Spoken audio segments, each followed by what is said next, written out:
市府二楼广场的这座山内装满组织基金会台南分会，无想要提供予市府员工中昼顿的素食便当。根据了解，组织除了宣导食素对健康的好处，嘛希望在疫情期间透过食素会当组织善念，期待早一天摆脱疫情的威胁。21号第一天实施，市长吴伟霆嘛亲自到现场表达感谢。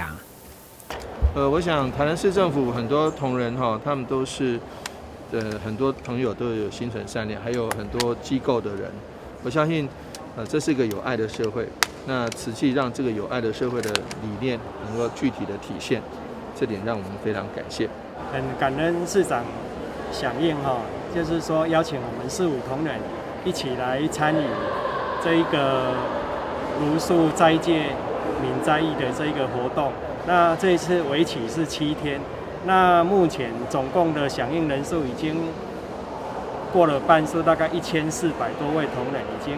发心响应。那我们的素食餐盒，我们也是请知名餐厅来协助我们来准备。这摆食素食便当，一礼拜市府员工总共有1400多位响应，一直到6月28号为止。是因为他们有办活动，然后我觉得吃素也不错，我觉得蛮好的就是可以让大家就是提升吃素的意识，然后又是疫情的期间嘛。